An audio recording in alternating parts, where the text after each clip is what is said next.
Roxas, Gihulngan City, kag Dalmasio de la Torre alias Del Mar, residente sa Barangay Trinidad sa Gihulngan.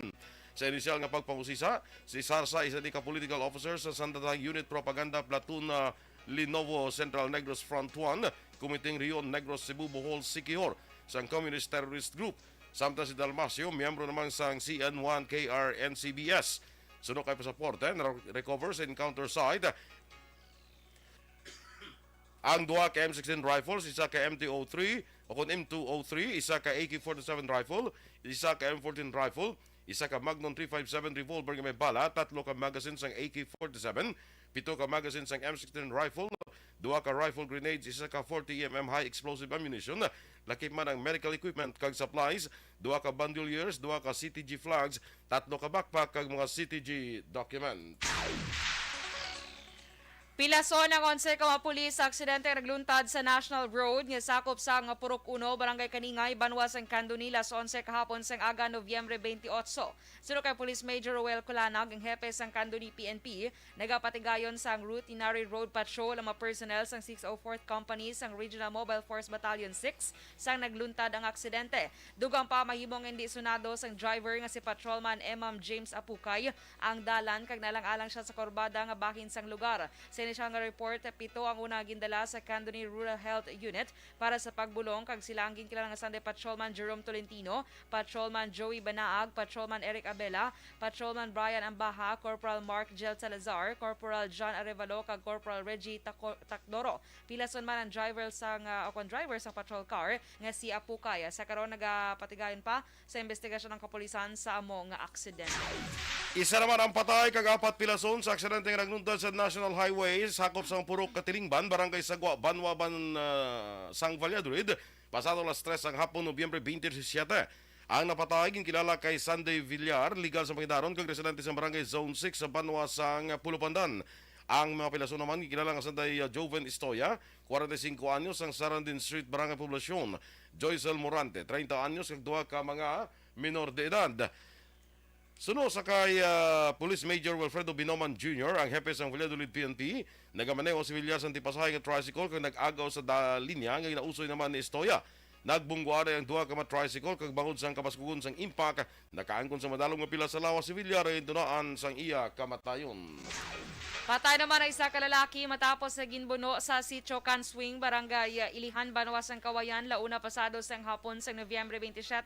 Ang biktima ang ginkilala kay Dante Quirante, 40 anyos, samtang suspect naman ang ginkilala kay Moises Galvan Sr., 67 anyos, kag lunsay residente sang sitio Kanswing, Barangay Ilihan sa among Banwa. Sa investigasyon sang Kawayan na Police Station ay baluan nga nagainom si Quirante sa sulod sang iya puloy-an o kung sa sulod sang puloy-an sang suspect kag ginaligar nagmaoy kag ginguba ang lamesa sa nga suspect. Ginaligar man nga naaki ang suspect kag ginbuno ang biktima sa dughan kag sa nagkalain-lain nga bahin sa iya lawas nga gintunaan sang iya kamatayon. Nag-surrender naman sa kay Barangay Kagawad Jim Talana si Galvan kag ginako ang krimen. Nakita na ang bangkay sa isa ka lalaki nga nalumos sa suba nga sakop sa Purok Mahimaya, Barangay Bakong, Siyudad Sambago sa hapon sa Nobyembre 27. Ang ining biktima ang kilala kay Neri Seridol, 43 anyos, kag residente sa Purok Fuentebella, Barangay Takuling, Siyudad Sambacolod. Sunod kay Police Lieutenant Colonel Joe Malong, ang hepe sa Bago City PNP, pasado las 2 ang hapon Lunes nasapor ang bangkay ni Seridol. Sa investigasyon sang kapulisan, naebaluan nga nagapaligo sa suba sang Bago si Seridol upod ang iyang asawa nga si Marites Seridol. Ginpandaman na sa iyang asawa kasi iyang mga himata ang biktima nga hindi magsalom sa madalong bahin sa suba bangod tuman ka delikado apang wala ini mamati. Matapos na 10 ka minutos yung paglangoy, wala na makabutwa pa ang biktima. Lansihanay naman kag utang sa illegal nga droga ang ginalantaw sa Police Station 1 nga rason sa pagtiro sa e-bike driver sa tung Biyernes ang udto sa Proking Fisher A, Barangay 16, Siyudad sang Bacolod. Ang biktima ang ginkilala kay Mark Christian John Lucenio, 31 anyos, pumuluyo sang Purok Malipayon, Barangay 35 sa among syudad. Si Lucenio ang maigo sang luthang sa ulo gamit ang kalibre 45 nga armas luthang. Nagapungko sa iyang e-bike si Lucenio sang gintiro sa ulo nga nagresulta sang iya kamatayon. Sunod naman kay Police Major Ramil Sarona, ang hepe sang Police Station 1, may ginbaligya nga tawas sa baylo nga shabu sa customer si Lucenio. May dako man nga utang nga bilis ang shabu si Lucenio sa isa ka kilala nga drug personality. Magluwas sini, may mareklamo sang pagpangawat kag robbery kay Lucenio nga madugay na nga yara sa kapulisan. Aksyon Radio Philippines Standard Time, las 6:11. Nga edad 70 pasaka nga persons deprived of liberty, ginatunan nga hilwayon. Samtang crypto scam, karon nga panahon sa Pasko, ginpaandam sang PNP. Ang detalye sa mga balita nasyonal sa magbalik sang Aksyon, Balitang Bayan, Numero 1.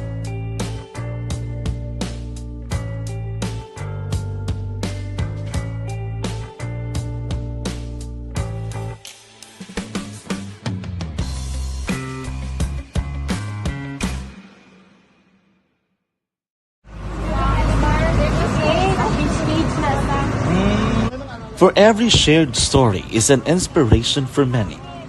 But it could be more inspiring if that story comes from those who are less heard. When asked about how we were able to select Mulukabok Integrated School in Sagay City as a beneficiary of the annual Balik Eskwela program, the answer is very simple. Frankly speaking, we wanted to see and experience the renowned Mulukabok footwalk in its beautiful nature.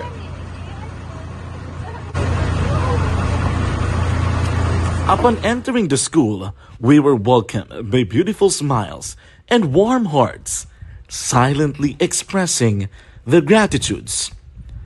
At the venue, learners and teachers who are working hand in hand for a better future are excited to enjoy and participate. Parents are also lining up to avail free medical checkup and medicines.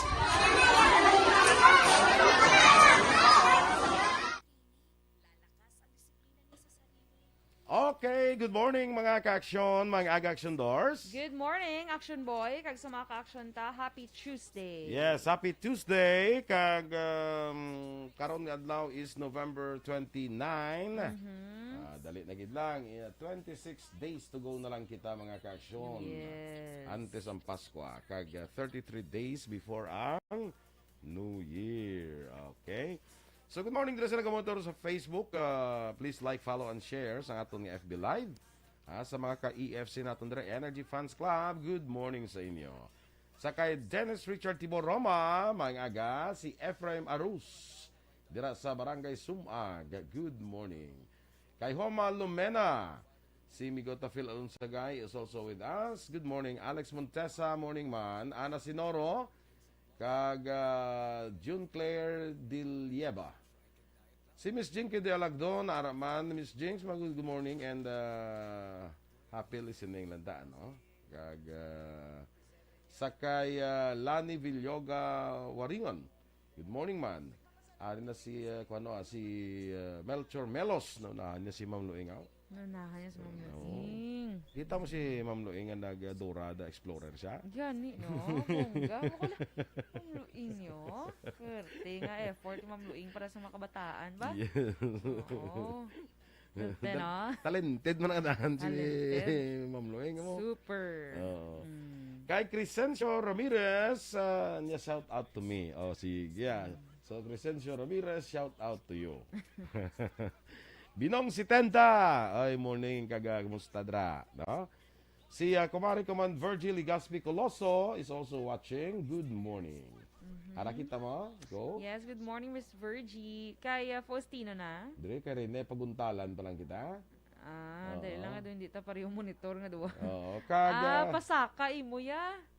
Anong pasaka man? Pasaka imo ya kay si Miss Virgie ginlawag mo ti si Rene na ang sunod ko na si Hindi Crescencio ay. si Miss Virgin sa dalawang pag inaiyan ni kuha niya. Hindi ko pasaka. Anong natabo sa cellphone tang lainay dira sige lang. Tapos sa kabilo si Tenta, tamyaw si Pedro Pastora Limpangog, Gagamonitor Subong. Sige. Jason Faustino, Capilio Navarro Jr. Okay. Russell Gomez, good morning man. Kag Miss Jinky, thank you so much gid sa 50 stars nga mo ginsend. Good morning or good afternoon Andres mo sa may Phoenix, Arizona. Kay Crescencio Ramirez, ano na? Nice Nice from Taiwan. Panggabi Group. Di kayo nagpata-shoutout sa bayan. Shoutout to me. Di ko nang Okay. i-shoutout sa Crescencio Ramirez. Si Miss Josephine Lacson kag si Mr. Rodolfo Lacson sa New York. Good morning. Si Ma'am Yes. Vanessa Mayo and Doc Matt Mayo sa Rochester, Minnesota. Mhm. Good morning man. Si Miss Josephine nung di siya yapon kalantaw niya sa aton nga live kuno yaho. Ay, ano na tabo. Naman, OMG. Anong nangyari? Makikuro, isang naka-cellphone, padala mo to kay Miss J. Gani. Padala ko na daguro Miss J akong phone niya isa ay. Oo. Para makalantaw ka. Ano nga na, iPhone iPhone 18? 25 na Oo, siya. ko 18 pa lang. 25 na nag-advance ko. OMG. Sige, good morning na ha, sa mga nagapalangapid dira iya sa kapihan bala. Sa mga kapihan dira, maayong aga sa tanan nga nagapalangapi. Nan. Sa kay Hugh Christ Gabriel, dira sa may La Carlota. Yes, good morning. Sa kapihan ni Chona, dira sa Maaw, Barangay Maaw, no? Dira pa itong mga kapihan, itong mayon yung nagapalangapi, aga pa, no? Ako ba isa man sa mga na-miss ko man nga mga imuon, punagab lang, hindi inab lang sa mga kapihan, blaya. Ito kada, pangapi ka, listorya kada. Wala tayo na magano ka, counselor ka ba sa bago? Wala pag dali-dali ka ganyan. Ang nidlawan ko yung pangapi. May mga grupo da, listorya. Lapit na siya. Analyze mo da. Analyze mo da. Analyze yung tupad di balay. So, ano galing next ang election sa sa 2025 eh. 2025. After 3 years, imong, no? Correct. So, ready na ka mo da, lapit na ka mo libre yung kape ni Aksyon Boy. Ang libre ka man kape? Or ikaw gyan matimpla ya? Ikaw gyan matimpla ya? Ako gyan masala. Bongga. Ano gamiton mga pagsala? Ang kung adjusting mga Yakalain. mga daan mo lang mga Pantilets. Pantilets lang. Lain ba? Ano ganito sa unang ginabutan din sa inyo sa paan? Cycle. Stockings? Stockings. Mayroon pa ginawa na. Stockings sila ginagamit. Yeah. Remia Garcia, morning sa imo, Rem. Ay, si Miss Remia, bala kagapo po nakasakay pa kami sa jeep.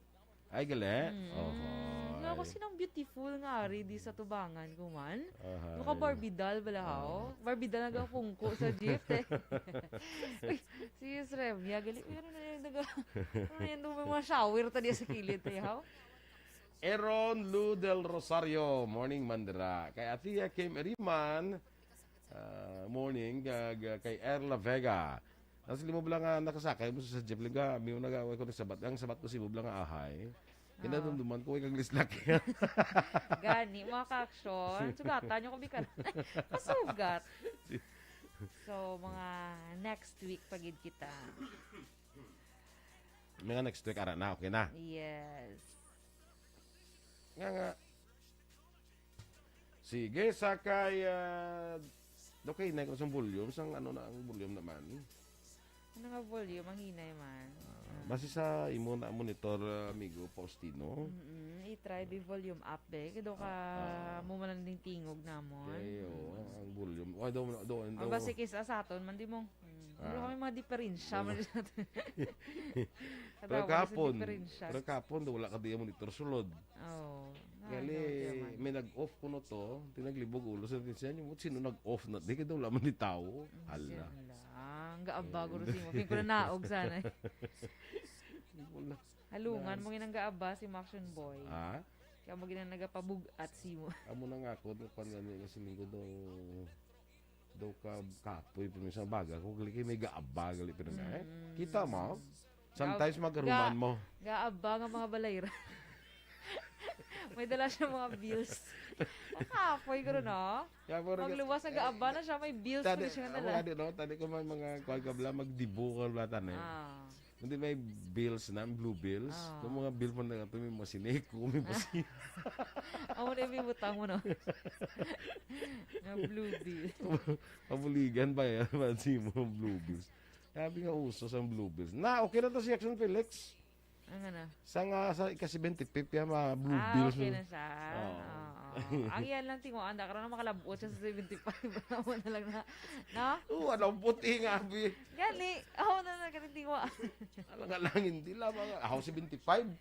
Si Action Fred gani sa ano gani, March. March Di ba na siya. 75 na siguro? Wala ako kabalo kung 75. Hindi pa guro Hindi pa man sa 75. Hindi pa. Si Aksyon Felix, siya daw dugay-dugay pa 75. Oh. Pero tsura daw 75, no? 85 na gani. Ha? 85. Ay, sorry, Action Felix. Si... Kasabad. Daw ka dugay. Nakadugay sa commercial tao. Palawig-lawig. Damo, malasing mga ginpang. By the way, birthday ba na subong ni Miss Sally Carman? Ay! Nakalimutan mo naman. Ay, kasi... Ni mo yaman. Kung may kay kakalipat. Actually, among hindi sa kamagulangan, yung tanan nga. Among hindi sa kamagulangan, yung sa mga kabataan ko. Siya yung pinakasubang. Siya yung pinakasubang. Pinakasubang. Good morning, da si mo, Miss Sally. Happy birthday! Sa pinakagwapang. Kay birthday subong mo. So, pag bisa dia birthday, gwapa gina ya. Of course. Aksyon Sally Carman. Trio. Kagumusta da si Levi, ano? No. Okay naman. Anong plano sa aton? Palawig, Standby na sa mga balita national.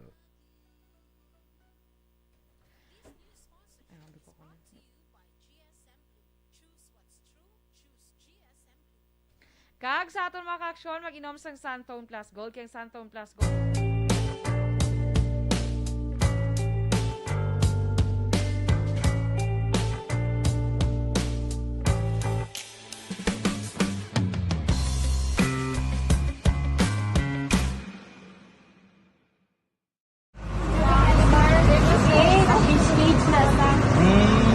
For every shared story is an inspiration for many.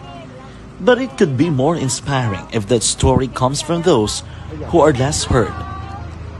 When asked about how we were able to select Mulukabok Integrated School in Sagay City as a beneficiary of the annual Balik Eskwela program, the answer is very simple.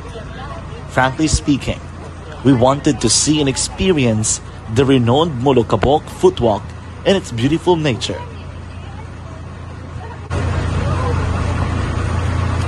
Upon entering the school, we were welcomed by beautiful smiles and warm hearts, silently expressing their gratitudes. At the venue, learners and teachers who are working hand in hand for a better future are excited to enjoy and participate. Parents are also lining up to avail free medical checkup and medicines.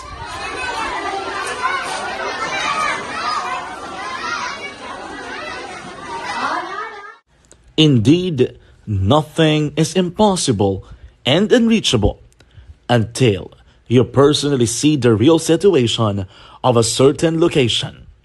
The 30-minute boat ride seems to be a few distance walk because